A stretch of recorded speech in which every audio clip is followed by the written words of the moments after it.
I was really hoping that when you went pudding chucker, and you went, fire chucking puddings, I really hope that's from Viz and it means something properly disgusting. Only because he's always telling me I'm not allowed to say anything rude. I know, because we have sponsors that try to support this podcast, and you're always trying to derail it. Welcome back to The Gassing Station, powered by Michelin, the podcast that goes digging through the PistonHeads forums like a squirrel foraging for juicy nuts. My name's Cam Tate, and I'm joined, as ever, by my co-host, John Howe. John, how you doing? All the better for thinking about the squirrel's nuts. Yeah, I thought... Is it like the dog switcher? I think we need to change it to the squirrel's nuts. I think that's your best... last time I had a go at your intros of being either too out there or too repetitious. Yeah, I think that's the best one yet. I feel like I've actually let the side down by not doing. This is good, Cam. You've made me laugh at the start, so hopefully at least one person's chuckling. This is a motoring podcast, believe it or not. So, John, what have you been driving recently? Anything to bring to show and tell? Something you're going to love? Preferably the MG IM5. Oh, okay. Cool. Well, what I thought we could do is go. Whoa! Yeah. What's wrong? It's just the MG IM. Okay, if you're fair. Right, let's move on. I think we both know why you moved on. Yes. But I have been. Do you know something else? Okay, let me test something on you. Go on. Okay, so IM5, you have no interest in. Do you know what? I genuinely try to have interest in it, but don't pretend. It's fine. I have yet to find interest in it. Here's something then, because. This is this PHer? Go on. Not the IM5. Yeah. Is this car PHer? Hyundai. Yeah. Not a i30N. Well, that would make sense because they're a bit Santa old Fe. Ooh, okay, right. I didn't expect. No, is that a kind of? That's a genuine bit of interest. I'm talking about the latest one.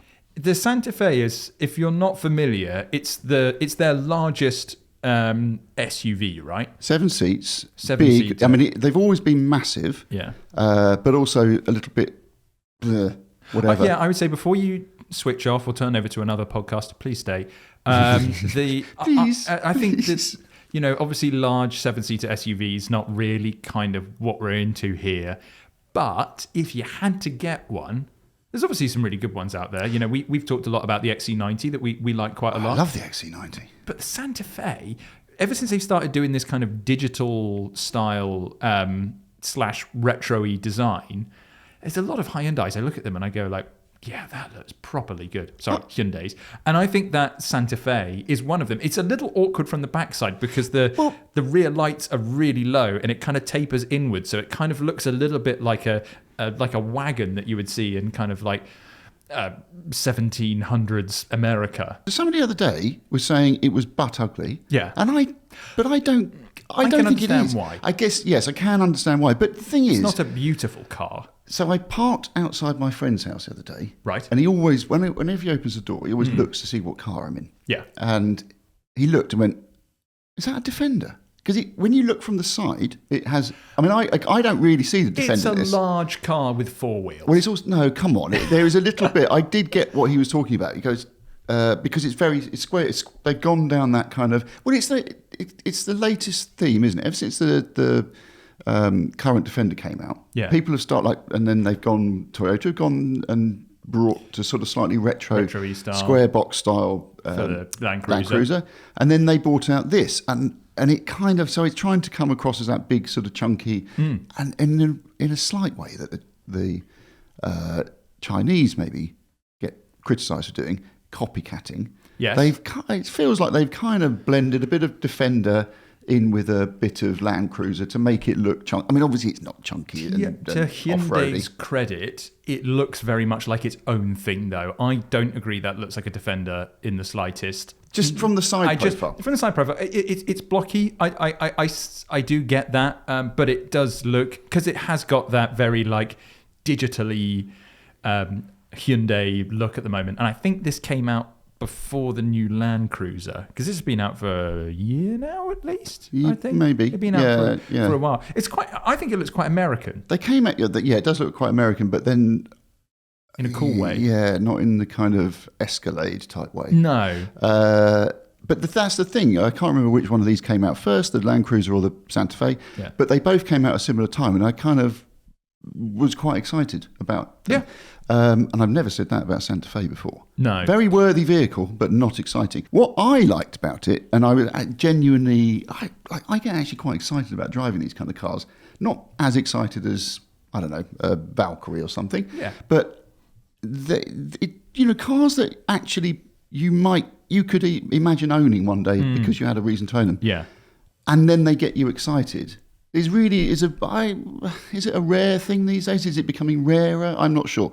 But it's nice when you think, I might have to own one of those one day, but I'm quite happy with it. It's a little bit like my fit for purpose thing as well. Yeah. It's like and it's truly enormous inside. Oh yeah. I mean, if I needed a 7-seater family car, that would, I would actually be quite chuffed driving that around, because I feel like it would be quite it's got a whiff of desirability, a whiff that a lot of 7-seater SUVs don't have. It's not very fast.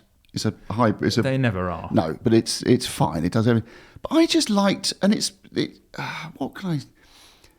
It's just a very usable modern car, and although it's huge, it's actually, you can see out of it in all directions, which is again quite a rare thing. And you look down on the bonnet, you see where the end of that is. You look at behind you, and you've got massive window area, and you can see where the back is.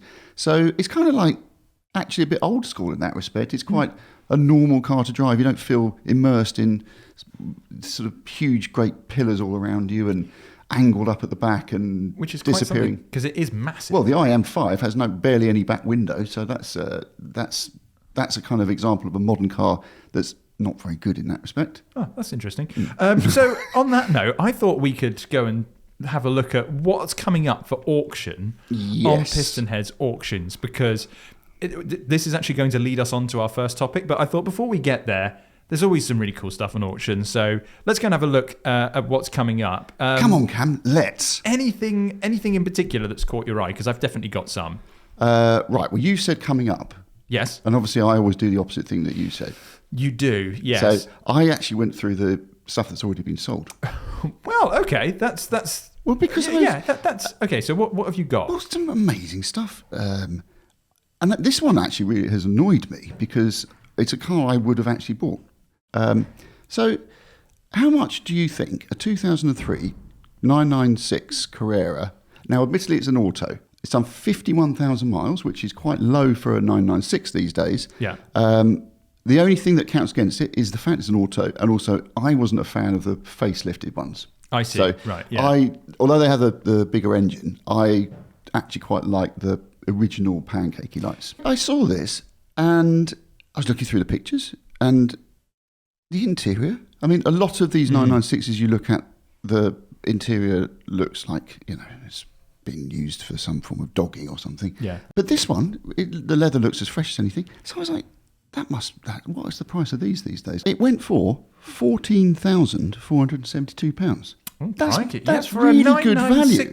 Carrera. That's really quite impressive. Yes, it's the auto, but that's still 51,000 miles. There's a lot of people that are going to want an auto 911 to drive around in for sub 15k. I think that's amazing. And I really think that's. It does look in fantastic condition too. Actually, while we're on the subject of cars that have sold, yes. these are a bit more on the expensive side. But we've had a Lotus Esprit V8 twin turbo cell, nice, 37,520, which is just that is a proper monster. We've also had a Series 1 Exige cell for £30,016. These are all including a buyer's fee. But one of the ones I keep going back to because I just think it's great, a one owner BMW 1M with 7,794 miles on the clock. That one was quite a bit more than your 996 and the Lotuses that I've just mentioned. That went for £50,917. But these are becoming super duper collectible at the moment. Weirdly, although that is a lot of money, it's actually not a lot of money for that car, is it? Because that's a very special car. It's very sought after. Yeah. And it's not done 50,000 miles. So if you are going to have a car that may in the future be you are going to have a car that's sought-after car already that in the future will appreciate in value. Exactly. It's likely to be that one. Yeah, and so you basically got a box fresh one. Have you ever driven one? No, I had the chance to drive one at Thruxton a few months back when I did that M3 CS touring, and I didn't get round to it because I was too busy having fun in the E46 M3 CSL. That is a fantastic car. I had a great time. What about auctions that are actually coming up for auction? Things that people can actually bid on. Yeah, okay. 430. Yeah. So there's a black 430 with black interior, Nero. That's black for people who don't speak Italian. Thank you very much for translating there. I am fluent, and if you want to mention any colour, as I've mentioned before, giallo, yellow. Yeah. I can say any colour. I'm fluent in Italian as long as it's colour. That is the Italian language, though, isn't it? Basically. It's just different Ferrari colours. So this car is 2005 F430 Spider, 41,000 miles, and as I say, black with black. It's a very handsome looking car. If you like a 430, now as I have mentioned many times before, I'm a bit torn when it comes to 430s because I don't think it was a great looking car because I love the purity and simplicity of the 360, and then that just felt too added on to, too overstyled. I know what you mean. Yeah. However, I do remember, and I remember driving that car for the first time, having driven many 360s, got in the 430, and obviously it was a lot more powerful. It was quite a big jump back then in terms of power, 483 horsepower, whatever it was, and a much bigger engine, 4.3 litres. The first time they went over to the new engine that was sort of Maserati derived. Yeah. But to drive, it didn't just feel like a generation. It felt like 2/3 generations on.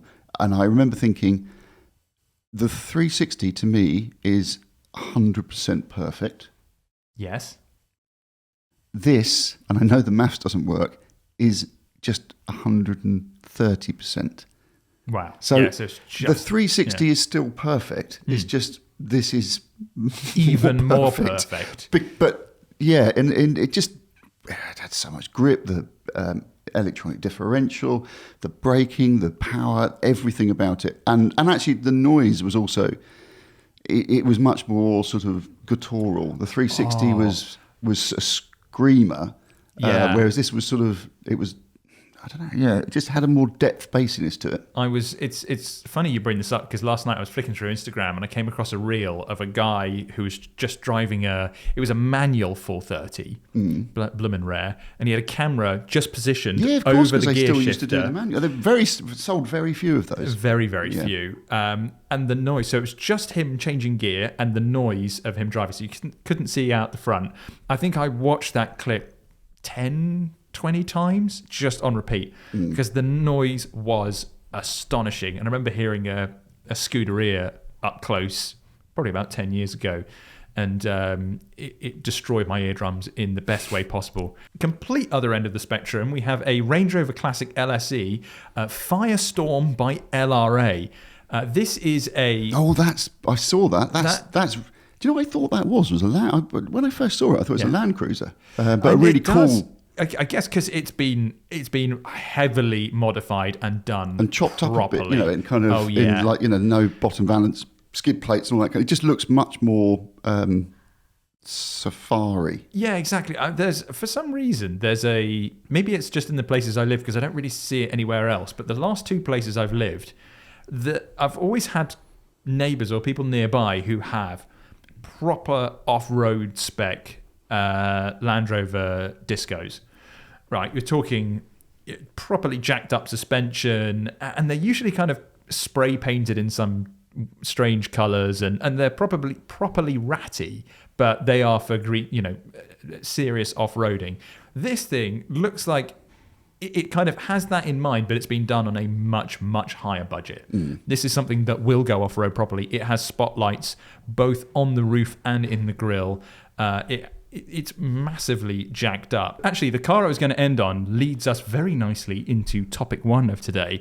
So this is currently live. If you're listening to this right on the day of release, act quick because it's only got a couple of days left, but I thought I'd pick it up anyway because it's an F80 M3 BMW manual.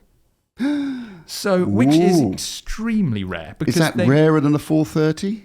That's manual? a good question. Well, not 430, the manual 430, because they were really on their last. That was the last mid-engine Ferrari. The last mid-engine Ferrari with a manual, yeah. So they sold about 3. Oh, there were barely any of them. Barely, and I think the 599 manual was that was literally like 3. There was absolute sod all. This one, from what I can tell, is probably in the hundreds at most in the UK.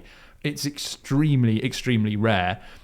But the reason I bring this up is that we ran so every Saturday we do a feature called 6 the Best, where we basically create a theme, and it's, the editorial team, it really go out there. So this is Matt Bird and Nick Cackett. So last week they did manual misfits, and I thought I'd go through them because they're so good. These are manual gearboxes in cars that you really wouldn't expect them to have. So starting off with this F80 M3, this is so the E9X gen, those were a real mix of manual and DCT. But I think kind of leaning more towards DCT. The F80 M3 and F82 M4 were very much flappy paddle DCTs. So these manuals are super duper rare. This one's got 77,118 miles on the clock, 3 previous owners, full BMW main dealer service history, no aftermarket mods, which for an F80 M3 is extremely rare. Those are always modded out. But I actually really like the colour. It's white, but it's mineral white, so it's the kind of like slightly pearly white. But that's one. We've actually got quite a few on there. Anyone you want to pick out, John? I actually quite like the S5 because that's a good-looking car, isn't it? It is a good-looking car. Very good. This is car. I can't remember what the generation name of this is, but it's a 2011 S5, also in white, for 8495, 82,000 miles on the clock, 4.2 litre V8, just really nice. I tried to get a production number on these S5s. I couldn't quite pinpoint that down, but manual Audis of this era are super duper rare. And yeah, especially something like an S5, that is a really hard to come by. Especially not the RS, because that would be maybe slightly more uptake on that. Yeah, exactly. Yeah. I really like the S4. I should, after talking about S5s, let's talk about, I need to be specific. There's a Porsche 928 S4 SE. I think that's a fabulous car. I really want to own one of those, and I almost... was it the GT4 that they did I'm going to hold my hands up and say I know absolutely sod all about the 928. Well, there's two cars I regret buying, and one was a manual. It was a red 928 manual, and I'm sure was it S4, S2? I can't remember, but anyway, it was. This is £66,000. This one, and it's done 128,000 miles. And the one I was looking at was more like 50,000 or something. Do you know how rare these are? You're going to tell me they're massively rare, and then so I've really stuffed up by not buying that one. You have stuffed up hugely. Just 42 were made. Manual S4 SE, which is why it's £66,000 with 128,000 miles on the clock. But it does look in good nick and also white. Well, do you know the other one I regret buying? What's that? Not buying. Was an 850 CSI in red. Oh, okay. Which it was just after. So I sold the M5, and the reason why I sold the M5 is because I got so fed up with having to I didn't have a garage, and I got so fed up with it being on the road and getting dinged and just little things happening that because it's a special car, you had to you felt you had to kind of look after it. And I just went, you know what? I want a car that I can just park in a car park, not park it wherever and not care about it. And so I bought a manual 3-litre Z4. Oh, cool. So massive thing. But before I bought the Z4, I almost bought this 850. It was £10,999. It was, again, low, like it wasn't 7,000 miles, but it was under 50 or maybe around about 50. Oh, God, John. And it was red, manual, 850 CSI. Oh, it looked so good. So immensely desirable. But the thing is, I discounted it on the basis that it was, if anything, more kind of worth cherishing than the M5. Yeah, so I get that. And also it was a V12, and I thought, crikey, if anything goes wrong on that, then I'm stuffed.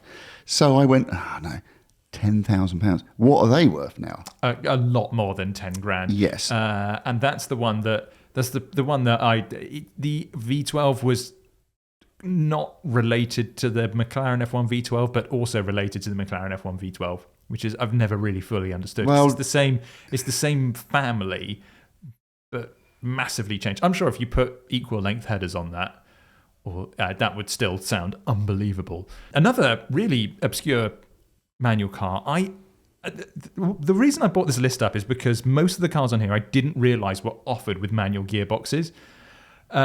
Especially this one, the 2021 Aston Martin V8 Vantage, which is the slightly the fish face. Yeah, let's the call kind it of that. current one, but not the previous of the current gen. Because the current one is a new model that's actually a really heavily reworked version of the previous one. I don't know what. But it is the same. It's the It same car. It just hasn't got the fish face. It's got the same.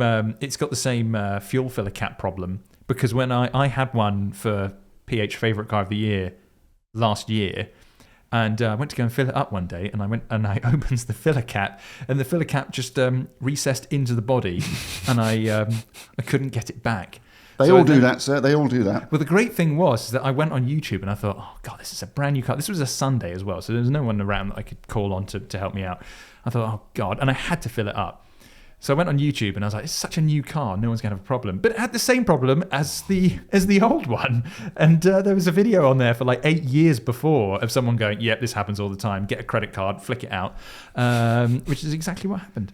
So anyway, I didn't know they made a manual version. And I actually really like the idea of this because I drove one of these several years back and I found the 8-speed auto just a bit, it didn't have that snappiness that you get with a dual clutch. And I think the auto boxes have really come on a long way actually in recent years of being much snappier and feeling much nicer. The auto on the new one is really nice. But yeah, you could have a manual with this one. And I quite like the idea of that, to be honest. 15,000 miles, 79,995.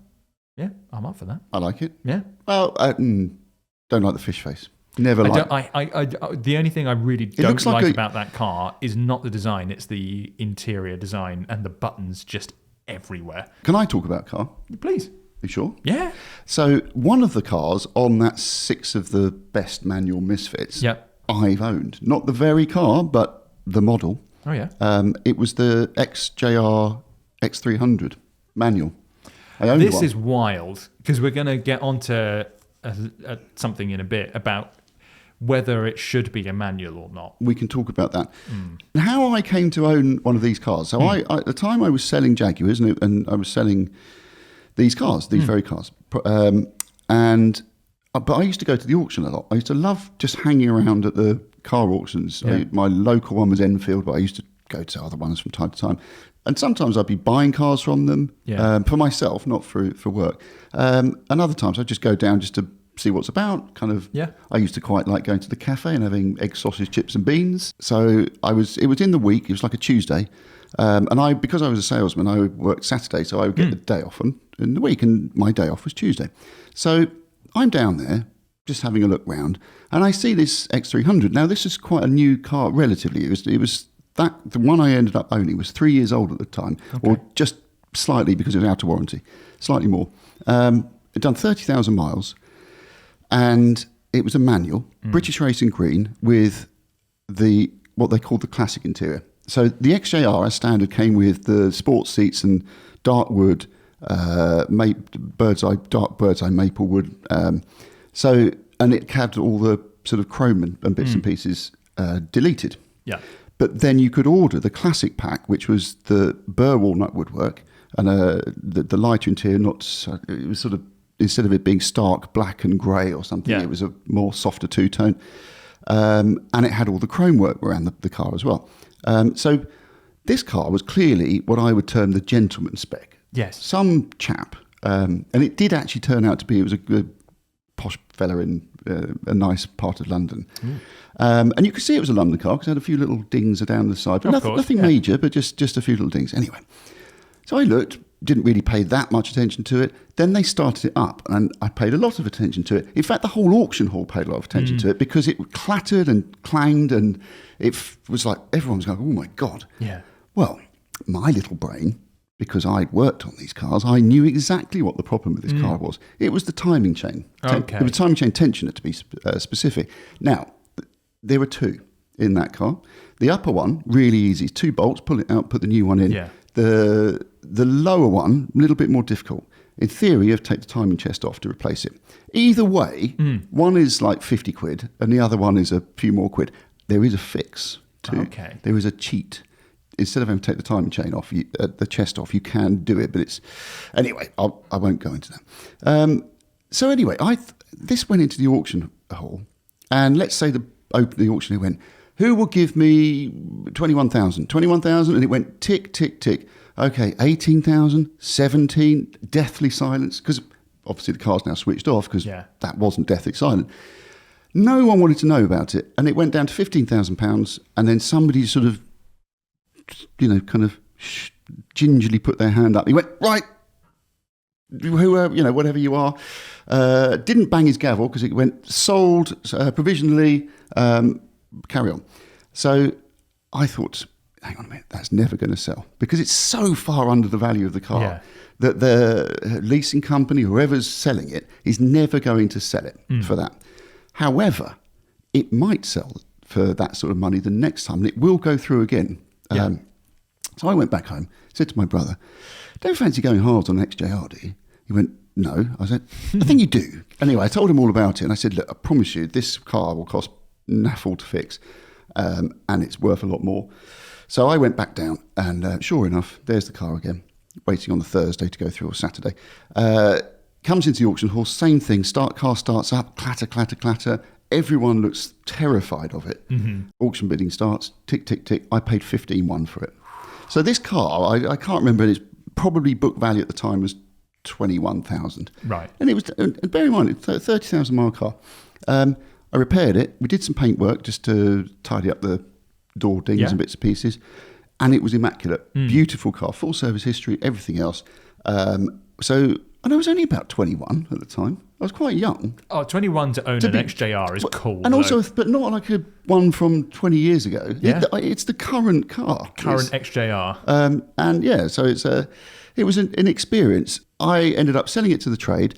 I think, do you know what? I won't say the name just in case, I've got it wrong and I'm doing something libelous, but a very prominent, very well regarded and recognised dealer, I'm fairly sure he bought it off me before he really had premises and kind of became quite as big as he is now. Anyway, and I sold it for like 19 grand or something. That's decent. So I made like £4,000 ish. Yeah.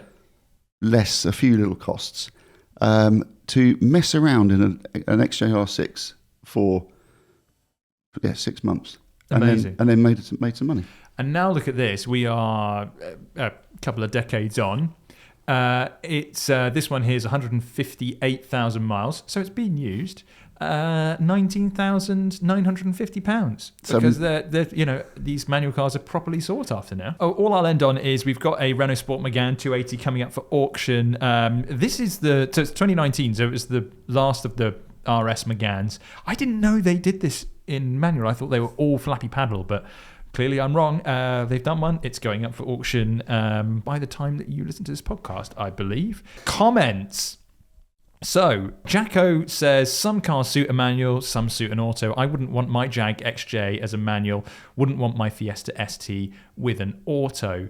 Billy Whiz, however, just says... Billy Whiz. Yeah. I know Billy Whiz. Okay. Well, they say everything is better with a manual. We'll get onto that in a bit. And Serb45 Lee, who can I call a friend of the pod? Because Oh, we yeah. like Sir We 45 love him, yeah. I mean, we like everybody, but a lovely PHer says, I feel like I need to hand in my PH card, to be honest, because I never knew they did a manual in that era of Jag. Keep your PH card, because while I knew about that one, I didn't know about the Aston, I didn't know about the Megane, I didn't know about the S5. But what we'll end on, John, is everything better with a manual? You've got 2 minutes to summarise. Well, I think I would like to challenge the opinion of Billy Whiz. Okay. And I think I have good reason to. Go on. And you know what, my first Exhibit A Go on. was the very XJR6 that I just talked about, the X300. Absolutely awful manual gearbox. So now, admittedly, we're going back to the days when automatics weren't as brilliant as they are now. So it was, in effect, a proper slush-matic auto. Yeah. It was a sport auto. Yeah. And actually, if you bought an X300 3.2, it came with didn't have the sport button, and it was a bit underpowered, and the gear changes were quite lumpy. Whereas the 4 litres with the sport box, they did actually change quite smoothly. Yeah. They used to back off the torque as they changed gear and things like that. The thing is, it's such a horrible gearbox. It was really notchy, didn't have a particularly short or pleasant throw. The clutch was as vague, because it was hydraulic, was as vague as anything. Yeah. So it was quite easy to, if not stall it, but certainly do a kind of not particularly swish start. And also, it's an XJ. And yeah. it did not suit being it's not an M5, right? It did not suit being a manual in the way that an M5 would. I would have much preferred the auto, and also I would have made more money on it. Yeah, exactly. So there's that. I agree. So I would go auto on an XJR. What I was going to end on is just that you can currently buy a Cupra Formentor 1.5 litre, whatever that is, 150 horsepower, with a manual gearbox. And you can also buy a new Mercedes A-Class, bog standard A180, I believe, with a manual gearbox. Do you want manual versions of those, or would you rather autos? Oh, quickly, my other example. Yeah. Again, I don't even have to go into the classifieds or think about these. The car I have at the moment, you're talking about Clement, my bloody Skoda. Yeah. I hate it being a manual. It's manual. It's such horrible. It's such a lifeless, insipid. I mean, it changes gear, and I can find the gears, but there is no tactility or pleasure to it. It's like a gesture control. And also, it's a big car that I don't have it for its sportiness, because it's about as sporty as the blancmange. The reason why I have that car is to do long distances with lots of stuff in the boot reasonably comfortably, and it would be much better at doing that with an auto box. I enjoy disagreeing with you, but unfortunately this time I've got to agree. I think there's definitely a time and a place for an auto. Before we go on to topic 2, we have early bird annual service tickets available. Obviously, annual service is our big show. It's going to be on the 8th of August next year at Bicester Motion. I'm obviously biased because I work for PistonHeads, but I go to quite a lot of shows, and I think that annual service is the best one because there's just such a great mix of cars. And it's all the car park really is just as good as the main site, which sounds like it's doing us a bit of a disservice because we work tirelessly for a whole year on making sure that site is really good. But do you need a ticket to get to the car park? No, yes, you do. Yeah, you need a ticket to get in. I was about to give great buying advice. Well, yeah, but no, you need a ticket to get in. So yeah, just go to pistonheads.com/events/annual-service. I'll leave a link to it in the description if you're watching this on YouTube.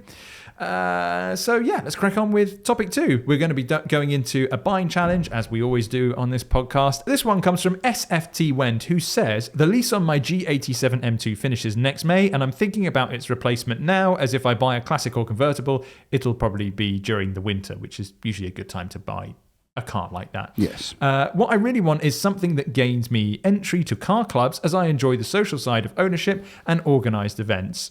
The M2 has been great, but I've not joined any M groups, as my perception, perhaps wrongly, is that many members are a bit boy racer. Oh, that's going to sting. It is, if you're part of the M crowd. And they're into modifications, whereas I'm not.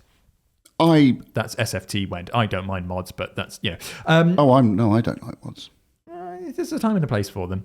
But so they go on to say, I tried and failed to get running a gentleman drivers club for modern cars in Kent/Sussex.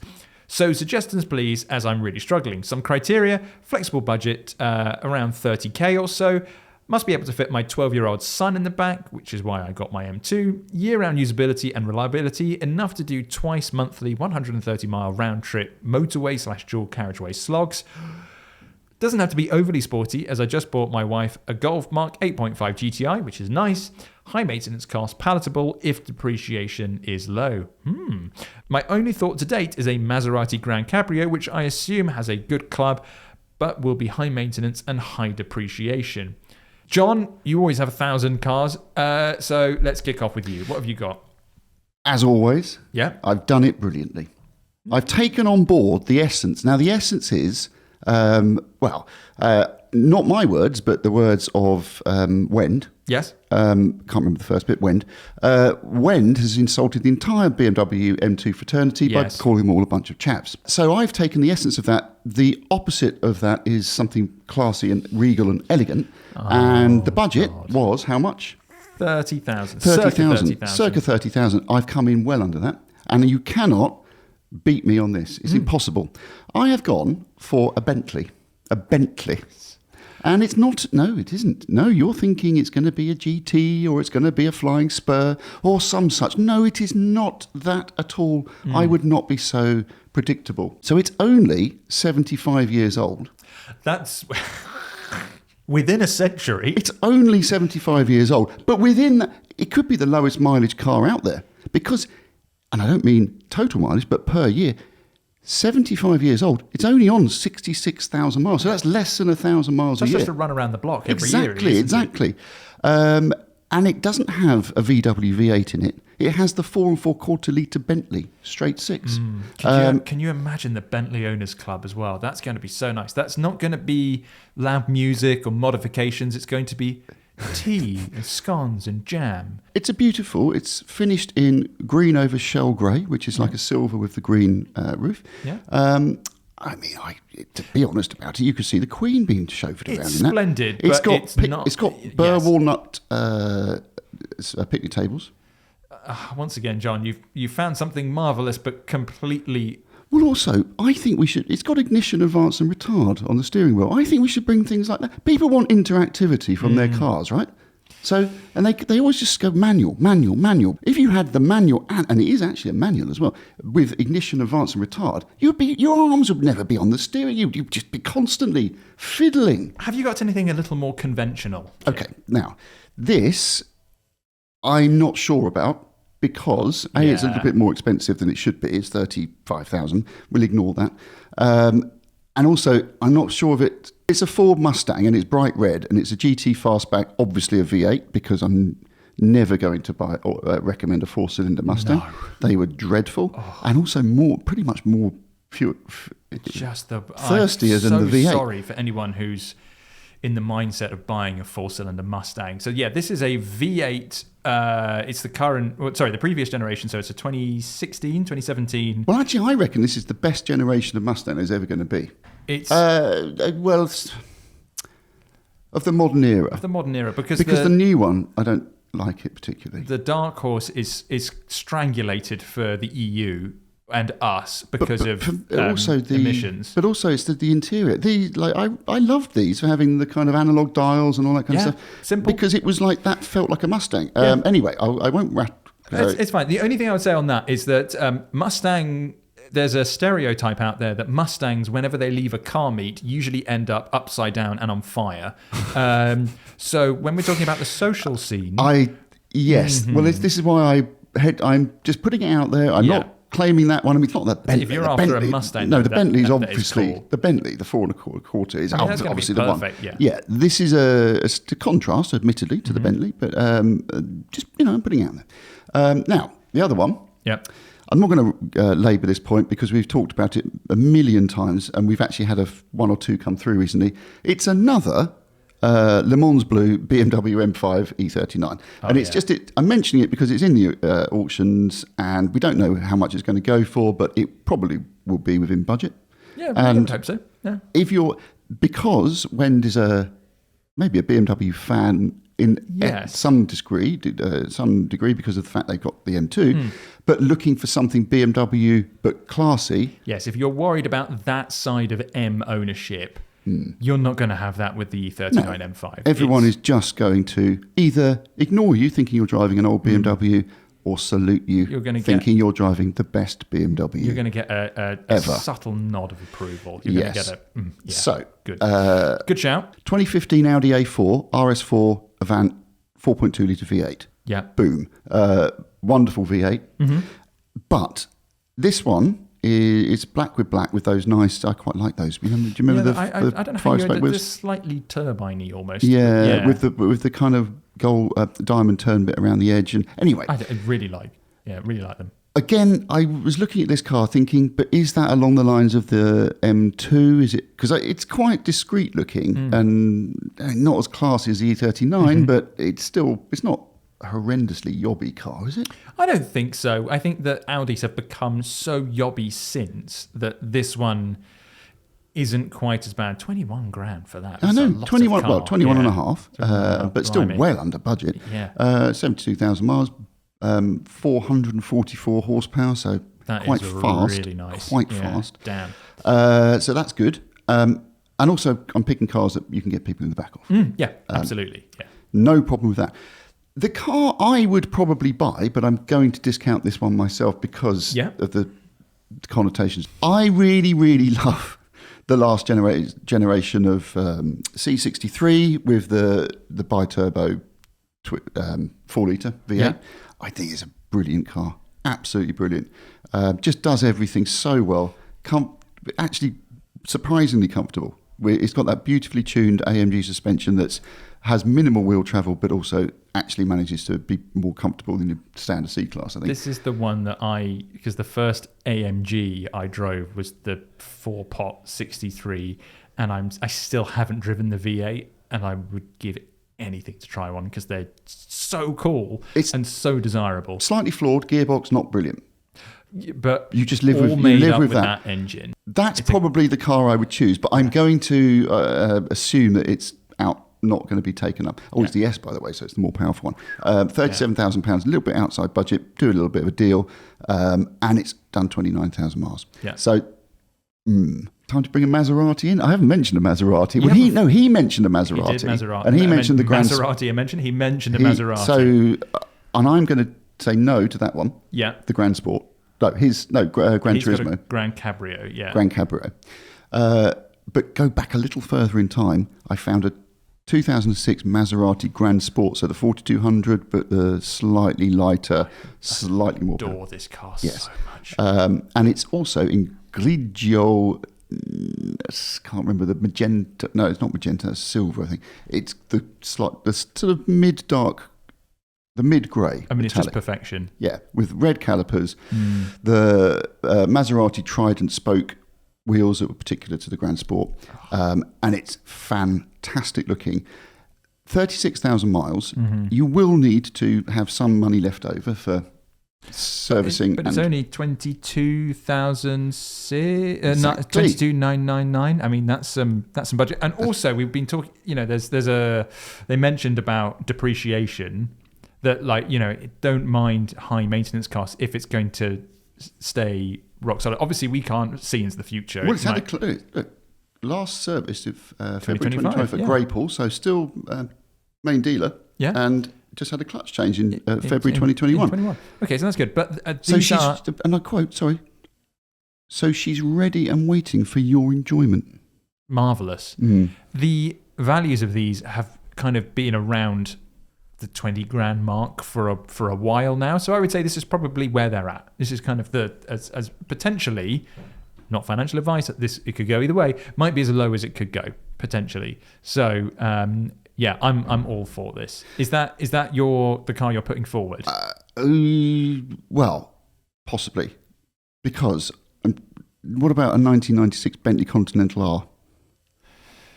Oh yeah, that is cool. That is cool. I do think it's you're getting into the Bentley Owners Club again, and I'm sure they have some delightful meats.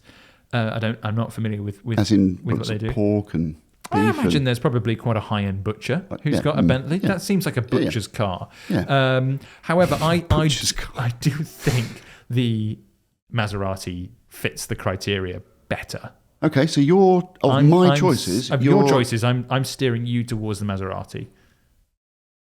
Are you comfortable with that? I do like the idea of the Mark 6. Yes, I know, but that's you and not the PHer. I've discounted the C63, which is a car I would probably buy in their position. Yeah. So I've discounted that. While you have a think about that, let me go through mine.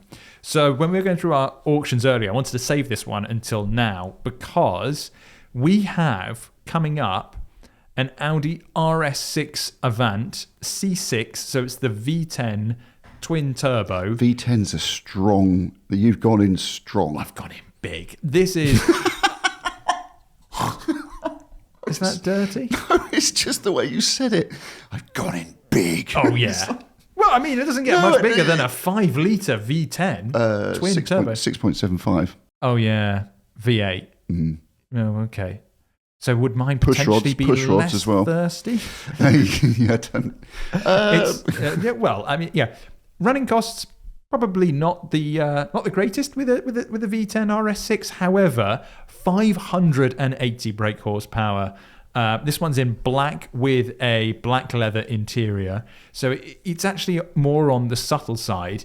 The only thing is that you'll be again in the kind of German performance car club scene.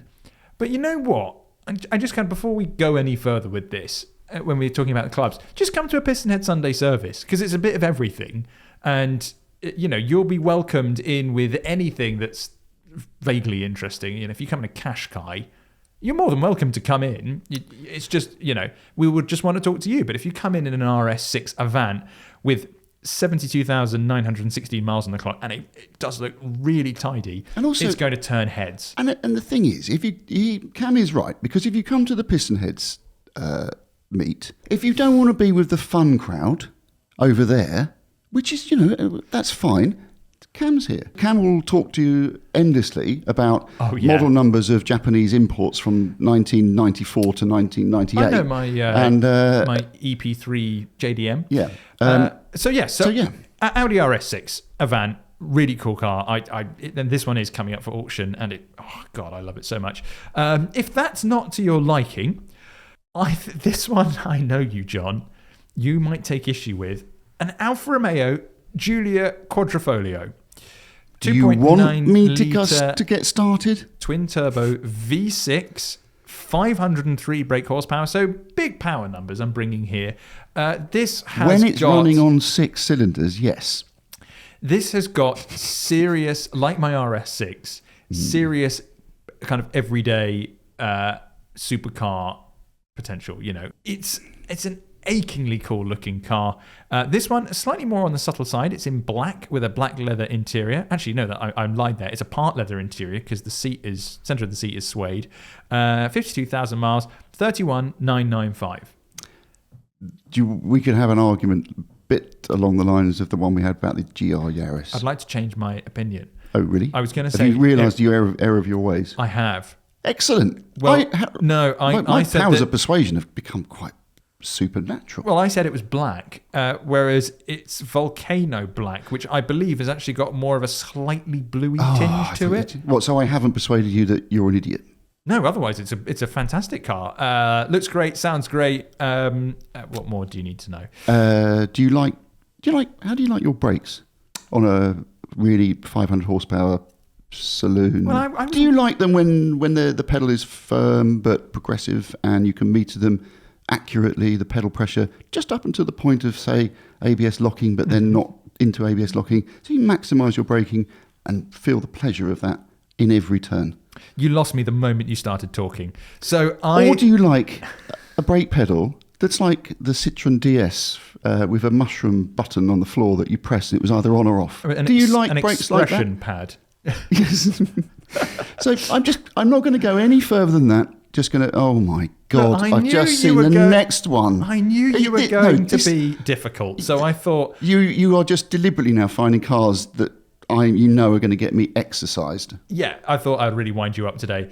I have gone and found a 2011 Aston Martin Rapide. So if you go, no, take your V10. I don't want that. I give you a 6-litre V12 with space in the back for a 12-year-old. And actually, there's enough room back there for them to grow for 13, 14 and beyond. Can I speak? I have to speak. But it's an Aston Martin. No, I Look how have to. pretty it You is. have to and let it's me not speak. the S, so it doesn't look. It hasn't got that massive gob on Because it. I'm going to do journalism and challenge you on exactly what you've just said. Do you know what you should know, though, John? Is that this would grant you access to an Aston Martin Owners Club, which I think will probably be similar lines of the Bentley Owners Club, of where you would go and have lovely teas together. No, and, no. golf. I tell you what, no. Okay. What? And I can tell you why. Maybe a Because- tour of the Aston Martin F1 factory. I don't know, but maybe it's potential. So, the Bentley Continental are Owners Club, or even the Bentley Mark 6, Yeah. 4.25 litre. That Owners Club will be in a gentleman's establishment somewhere in the West End, Potentially. Mayfair maybe, Yeah. a grand building, but not too grand because that would be ostentatious and Yeah. terrible. The Aston Martin people will be very similar, except they will be in a slightly more gauche setting. And the difference is that if they are in the gentleman's club on a Monday, they will wear brown shoes, whereas the Bentley people will know no brown in town except at the weekend. Well, there you They go. will know, that's the difference. And it's a very subtle difference. A Bentley chap on a Monday will have black brogues, and on the weekend, he will have his brown brogues. They won't know the difference, the Aston people. That is the sort of consumer advice we give here at PH. Thank you. Thank Thank you, you. John. That was Thank actually surprisingly useful. But- Those are my three. You just went on about the fact that, and look, you can fit your 12-year-old son in and wait for them to grow to 13, 14, 15. That's correct. That is utter rubbish. There is no more room in the back of that car than there was in your GR Yaris you talked about last week. It is the tiniest four-door saloon car in the the most cramped. It's quite a big car. It is the most cramped. Don't look at the picture there. I know That's got a lot of Yes, leg I know room what there. you've done. What you've done, you've taken a picture where they've moved the front passenger seat all the way forward on its runners. Now look at that picture there, where Yeah. the driver's seat is in a normal position. Can you just point out to the listeners how far the driver's seat in a normal position is away from the seat squab at the back? All I'd say is It's depends. 3 millimetres, isn't it? It's 3 I've got millimetres. no idea how tall this 12-year-old could turn out to be. It's irrelevant because I'm not picking this as my final choice. It's the right. the RS6 I'm going with. So I'm putting forward the RS6. That's my choice because I knew you were going to throw a hissy fit over the other two.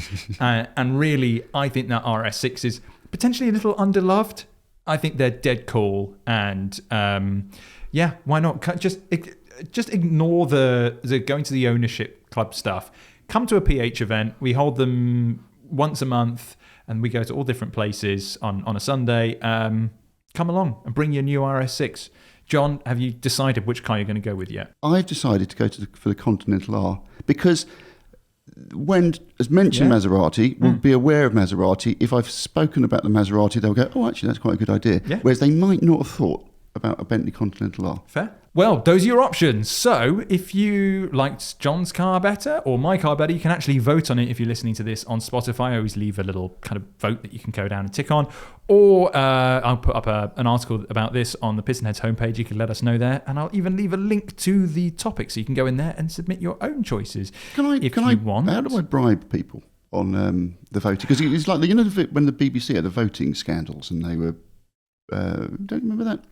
No, I do remember, and so I don't want to cause something like that at PistonHeads. What I do want to do though is point people towards You're no fun. No, what I do want to do though is point people towards the Michelin promo that we've got going on at the moment. You can get up to £100 off a brand new set of Michelin tyres. All you need to do is go to pistonheads.com/Michelin, put your car details in, and you'll find out how much you could save. It'll be anywhere between some money and £100. John, let's crack on with topic 3. Something that could potentially be a little divisive. So, this one comes from American CRX, and they say, in the 20s, some Bentley drivers, upon driving the new 6-cylinder car, claimed to miss the sensation of driving the 4-cylinder 3-litre car.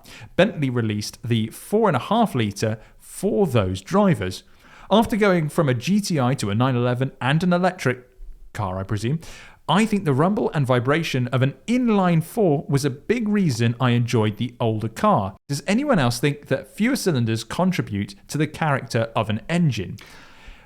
Mike M6 says, interesting. However, I can't think of a modern 4-cylinder engine I would choose over any other format. There have been some great ones, but generally speaking, they've been the economy choice for the past few decades. Marquez's Stabilizers says, Impreza owner here, love the flat 4. And Puddin' Chucker says, there have been some charismatic... That's a great name.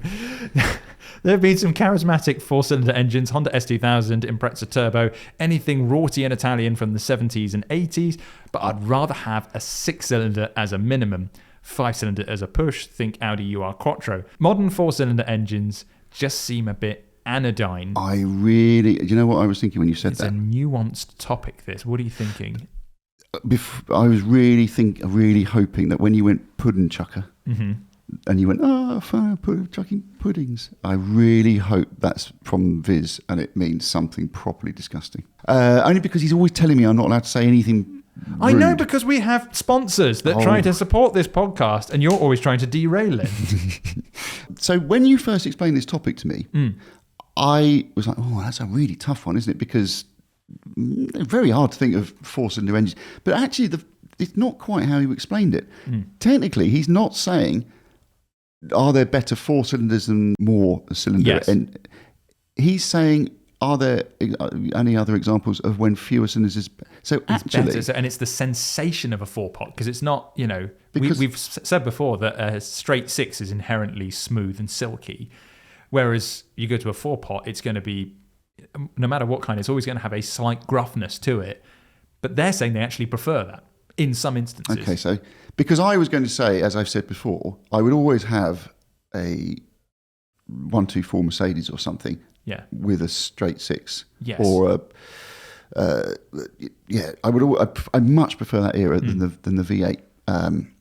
And the same, I've said it many times, quite a lot of German cars. I really like the 6-cylinder, but that is kind of technically what he said, fewer cylinders, and that is correct, isn't it? Yeah. But if we're trying to stick specifically to 4-cylinder, that's a tough one. That's really tough. I could say it really depends on if there's a 4-cylinder engine you think is, because a lot of people, 4-cylinder engines get a bad rep these days because they are generally considered the economy choice, but there are some really flipping good 4-pot engines out there. I mean, like, think of the Cosworth, what is it, the YB that's in the Escort RS Cosworth? I mean, that's a pretty legendary engine. It is, yeah. You've got, the Duratec in my car, the 2-litre, is a fantastic engine. It is so, rumbly and raughty. People have mentioned the Honda VTEC. The Lotus Twin Cam? Lotus Twin Cam. Is a classic. I would say that the Toyota unit they put in the Elise from the 111R onwards was really good as well. It sounded like a proper touring car engine and didn't completely devour itself after 40,000 miles. Really like the red top Vauxhall from the kind of, Yeah. late 80s, 90s. The only thing is going back to that Lotus thing, if someone said, would you rather have the Toyota 4-pot or the Toyota 6 V6 that they put in the Exige? Don't confuse yourself, Cam. Don't confuse yourself. Because we're trying to say, like, is there a smaller engine that is downsized that is better? I quite like a 3-cylinder. We've talked at length about how I like a GR Yaris, and I would probably like the GR Corolla. I think the 3-pot really adds to that. See, some people get really agitated about 3-cylinders, whereas I kind of think vibration-wise they can be quite poor, but sound-wise they can sound great. It's a bit like a straight 6 can sound a bit sort of V12. Yeah. When I was a kid, my mum had a Citroen C1, and if she really ragged it, it would sound like a flat 6. Well, half of one. But it was, but it genuinely had quite a pleasing sound to it, because I don't think a 4-cylinder engine is a pleasant sound. It's only when you're really on it and it's screaming and it's on cam that it really sounds good. But I think just pootling around, I don't think. But again, it depends where the noise is coming from, because your Alfa Romeo, the Giulia, that V6. So if you drive an Alfa Romeo, and anyone who's got one, drive along in your car and listen to the engine and tell me where you can hear the noise coming from. Because I guarantee all the noise is coming from the back of the car out the tailpipes. I've tried listening to those engines. There is no mechanical noise coming from it, no whirs, no this, no that, which is why I don't have any love for that engine at all. Yeah. And actually, in the Stelvio, weirdly, the Quadrifoglio Stelvio, if you turn the sport mode off, it sounds like a EcoBoost 3-cylinder. It sounds nothing. And it's all the noise is made from the exhaust. There's no, whereas you drive a BMW straight six, like the M3, and you hear up the front, you can hear the mechanical sensation, and you get the exhaust noise out the back. Same thing with 911s. You can hear the whirs and the belts going and everything. It's wonderful, wonderful. Love that. And I need to hear the actual noise of the engine. And I really like, here's the thing. You were talking about Lotuses and things.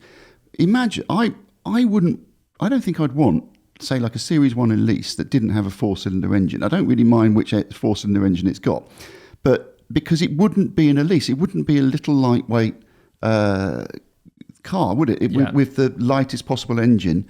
And it doesn't need to have lots of power and lots of cylinders and things like that. And it needs to be a bit raspy and that kind of. So I think in that scenario, fewer cylinders is better, and 4 cylinders is probably the best choice.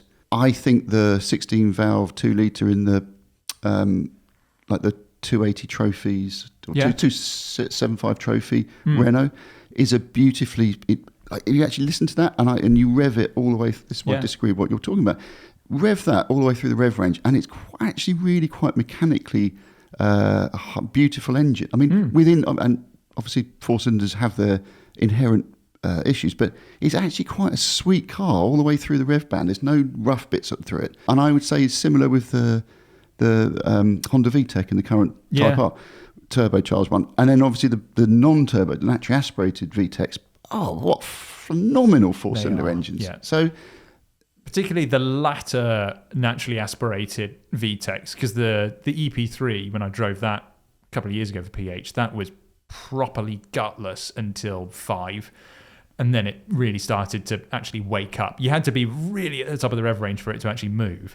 Whereas then I did the one that came after that, the FD, which is the FN2, sorry. That was the one that everyone said was rubbish, but was actually much better than everybody says. But I agree with you. You know, there are some out there that are properly sweet. I think if it's in a performance car where it can be, the vibrations and the noise are appreciated. What I think we'll say is, like, it's 4-cylinder engines can be a bit Marmite. That they do get a bad rep, though. A lot of people go, oh, well, don't get the 4-cylinder because the straight 6 or the V8 is always going to be better. In some / lots of cases, yes, but not always. And we mentioned the Mustang. Oh yeah, don't get the 4-pot Mustang. Never buy the 4. But yes, on that note, thank you for listening to the Gassing Station podcast. If you enjoyed what you listened to, please leave us a 5-star review. It just makes us know that, lets us know that we're hopefully doing a good job. We'll be back next week. John, anything to end on? Absolutely. Just in case that it is in the Viz annual, Puddin' Chucker. See you next Tuesday.